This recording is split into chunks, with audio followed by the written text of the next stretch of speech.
சூரியனுடைய அடுத்த படம் மாமன் படத்தோட ரிலீஸ் ஆயிருக்கு. ஸோ இந்த ஸ்டோரி வந்துட்டு சூரியனுடைய கதை தான், அவர் தான் எழுதியிருக்காரு. பிரசாந்த் பண்காஜ் டைரக்ட் பண்றாரு, விலங்கு படத்தோட டைரக்டர். படத்தோட ட்ரெய்லர் வச்சு கதையப்படி பார்க்கும்போது வந்துட்டு அக்கா பையன் மேல அளவு கடந்து பாசம் வச்சுக்கிற மாமன். ஸோ அவர் வந்துட்டு கருவுல இருக்கிற போதுல இருந்தே அந்த பையன் மேல வந்துட்டு பாசம் வச்சு அந்த கருவுல இருக்கும் போதே அந்த பையன் கிட்ட பேசி அதுக்கப்புறம் பிறந்து வளர்த்து எல்லாமே அவரே தான் பண்ணிட்டு இருக்காரு அந்த பையனுக்கு. ஸோ அந்த பையனுக்கு ஒரு 12 இந்த வயசு வர வரையுமே இது பண்ணிட்டு இருக்காரு. பட் அந்த சமயத்துல திடீர்னு குடும்பத்துக்குள்ள ஏதோ ஒரு பிரச்சனை, அது என்ன பிரச்சனை அப்படிங்கிறது தெரியல அந்த காட்டுல. அந்த பிரச்சனையினால இவர் வந்துட்டு வீட்டை விட்டு வெளியில போற மாதிரியோ இல்ல குடும்பம் ரெண்டா போற மாதிரியோ ஏதோ ஒரு சம்பவம் நடக்குது.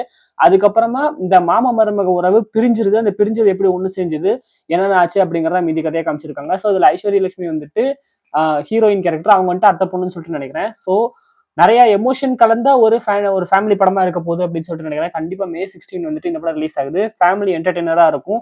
ரொம்ப நாள் கழிச்சு ஒரு கமர்ஷியல் ஃபேமிலி என்டர்டெய்னர் மூவி வந்துட்டு வருது. ஸோ தரமா இருக்கும்னு சொல்லிட்டு நினைக்கிறேன். வெயிட் பண்ணி பார்ப்போம்.